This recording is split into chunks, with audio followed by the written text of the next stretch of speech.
शेर के पंजे को देखते हुए भगवान आगे गए तो शेर बना हुआ पड़ा और एक रीछ के पांव के निशान, पंजे के निशान को देखते हुए भगवान के गुफा के अंदर जा रहे थे। गुफा के अंदर के देखा तो वहां पर जामवती जो रेश की कन्या थी वो मणि के साथ खेल रही है। भगवान ने कहा अरे कन्या ये मुझे दे दो मणि। और भगवान को देखकर चिल्लाने लगे जामवती, पिताजी पता नहीं कौन पुरुष आ गए अपनी गुफा में। जामवंत ने जैसे भगवान को देखा, भगवान ने जामवंत को देखा, जामवंत से कहा जामवंत ये मणि मुझे लौटा दो, इस मणि के कारण मुझे कलंक लगा है। जामवंत ने कहा मैं मणि ऐसे नहीं दे सकता, युद्ध करो। भगवान ने जब उसके साथ युद्ध किया, एक दिन नहीं 2 दिन नहीं पूरे 28 दिन तक युद्ध किया भगवान ने जामवंत जी के साथ। जब जामवंत जी की मृत को भगवान ने ढीली कर दी, उनकी ताकत को चूर-चूर कर दिया। भगवान कृष्ण ने जामवंत जी को उठाकर जहां जिस सिंहासन पे जामवंत जी बैठे थे उसे सिंहासन पर पटक दिया। तो जामवंत जी ने हाथ जोड़कर कहा कि आप तो साधारण पुरुष नहीं दिखते हो, क्योंकि मेरे समान युद्ध करने के लिए केवल एक ही व्यक्ति को भगवान है, भगवान ही कर सकते हैं। जब राम अवतार में राम रावण युद्ध हो रहा था तो जामवंत जी मानव सेना में और रामायण में सबसे वृद्ध यानी बूढ़े जामवंत जी थे।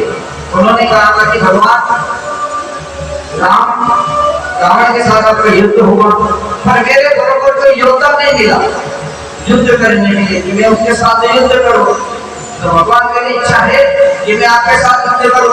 भगवान राम ने कहा देखिए जामवंत जी, मैं राजवी अवतार है, मर्यादा का अवतार है, और मैं जब कृष्ण जन्म लूंगा, कृष्ण अवतार होगा, उस अवतार में आपकी इच्छा पूरी करूंगा, आपके साथ युद्ध करूंगा। तो भगवान ने त्रेता युग में जो वरदान दिया था आज पूर्ण किया।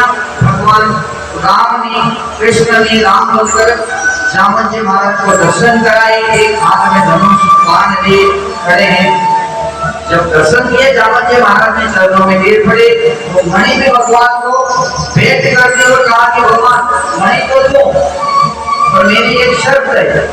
भगवान ने कहा क्या शर्त है जामवंत जी बताओ। कि मेरी कन्या का मैं कन्यादान कर रहा हूँ, इसका कार्यक्रम संस्कार करो, और जब आप कन्या को साथ में ले जाओगे, विवाह कर लोगे, तो मणि आपके दान में आ जाएगी, दहेज में आ जाएगी। भगवान ने जामवंत के साथ कार्यक्रम संस्कार किया। उसको लेकर जब द्वारका में आए, सारी कहानी सुनी भगवान ने पूरे द्वारकावासियों को कि मेरे ऊपर झूठा कलंक लगा है। यह वापस मैं सत्राजित की मणि लाया हूँ। राजा सत्राजित को सभा में बुलाकर जब मणि दी तो सत्राजित शर्मिंदा हुआ कि मैंने भगवान के ऊपर झूठा कलंक लगा दिया। अब भगवान के सामने किस मुख से जाए सत्राजित, इसलिए सत्राजित ने अपनी पुत्री सत्यभामा का विवाह भगवान के साथ पानी भर संस्कार कर दिया। तो साथ में मणि भी देती, भगवान की मणि आप रखो, राज खजाने में आपके काम आई है। ये भगवान के 3 विवाह हुआ। इधर भगवान एक समय अर्जुन, भगवान कृष्ण, ये दोनों घूमते घूमते मतलब टहलते टहलते विहार करते करते यमुना जी के किनारे जा रहे थे। वहां पर एक स्त्री बेटी भगवान का जप कर रहे थे। कृष्ण भगवान का भजन करेंगे, जप करेंगे। जब अर्जुन ने उससे पूछा ये देवी आप कौन हो, और यहाँ यमुना जी के किनारे आप तपस्या क्यों कर रही हो। उस देवी ने कहा अर्जुन मेरा नाम कालिंदी है और मैं भगवान को प्राप्त यानी भगवान को पति के रूप में प्राप्त करना चाहती हूँ, इसलिए मैं तपस्या कर रही हूँ। अर्जुन जी ने कहा शुभ काम में देर इस बात के मेरे साथ चलिए, भगवान यहीं पर है। अर्जुन ने कालिंदी का हाथ पकड़ के भगवान के हाथ में दिया। ये भगवान का 4वां विवाह हो गया। भगवान का 5वां विवाह हुआ उज्जैन में।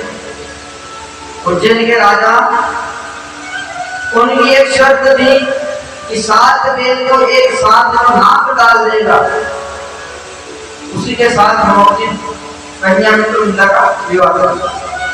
भगवान स्वयंवर में पहुंचे, अलग अलग रूप से 7 अवतार एक ही बार में एक ही समय में 7 वीरों को एक साथ मार डाला और वहां से मित्रविंदा के साथ विंद और अरविंद की कन्या मित्रविंदा को लेकर भगवान द्वारका आए।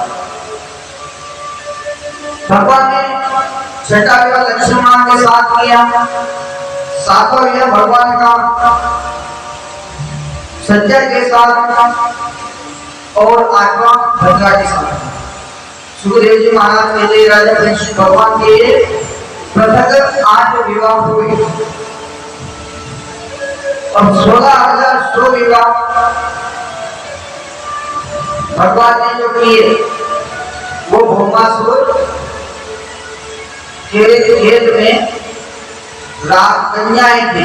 भौमासुर का संकल्प था कि मैं एक साथ 20,000 कन्याओं को इकट्ठा करके उनके साथ एक ही मुहूर्त में विवाह करूं। वह दैत्य इतना बलशाली था।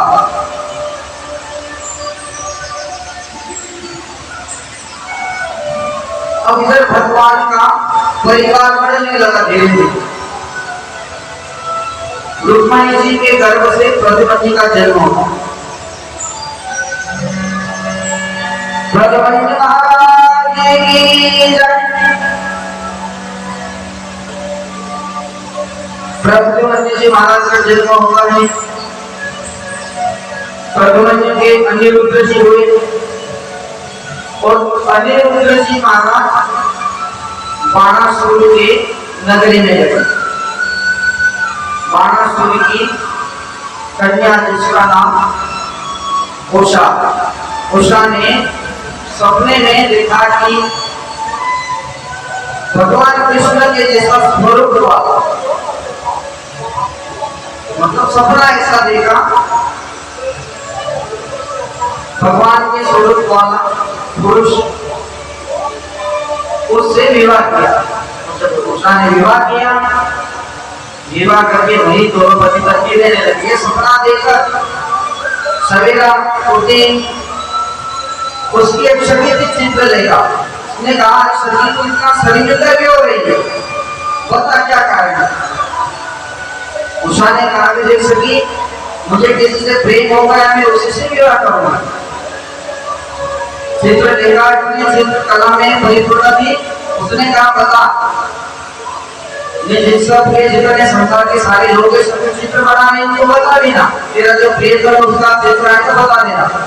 चित्रलेखा ने सभी के चित्र बनाए, वो बना करते हैं उस समय ये नहीं वो नहीं। जब उसने चित्रलेखा ने यदुवंश यानी भगवान कृष्ण के वंशजों का चित्र बनाना प्रारंभ किया, भगवान कृष्ण का बनाया, अनिरुद्ध महाराज जी का बनाया, प्रद्युम्न जी महाराज का, जैसे अनिरुद्ध जी महाराज का चित्र बनाया। उषा शर्मा गई कि ये मेरे प्रियतम है। उषा ने कहा ठीक है, मैं भी दिखा दूं।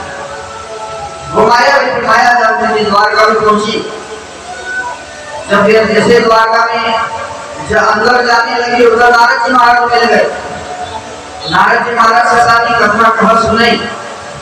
नारद जी ने कहा क्या मंदिर को जाके जिन्हें पूरी द्वारका की रक्षा सुदर्शन चक्र करना है, मंदिर नहीं जा सकते, मारे जाओगे। चित्रलेखा ने कहा महाराज मेरी सहायता करो, सुदर्शन चक्र को आप भूल रखो कुछ समय।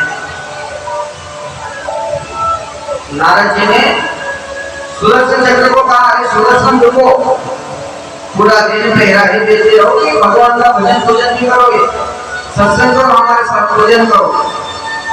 नारद जी ने सुदर्शन चक्र को बातों में लगा दिया। इतनी ही देर में उषा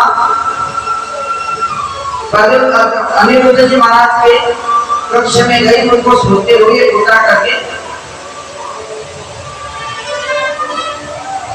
उषा के महल में जाकर कहा लो सखी यही तुम्हारा प्रियतम है। उसने कहा हाँ सखी यही मेरा प्रियतम। इधर उषा अनिरुद्ध दोनों चुप चुप करके धीरे धीरे बोलते और उस महल के अंदर रहते। इधर बाणासुर को पता चला सैनिकों द्वारा, सैनिकों के मंत्रियों ने कहा कि महाराज आपके पुत्री के कमरे से किसी पर पुरुष की आवाज आती है।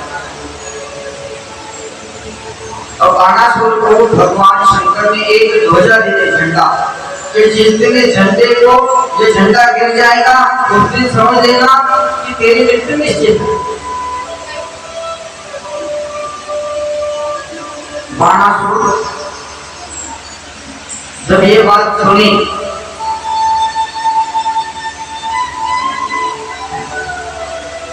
बाणासुर ने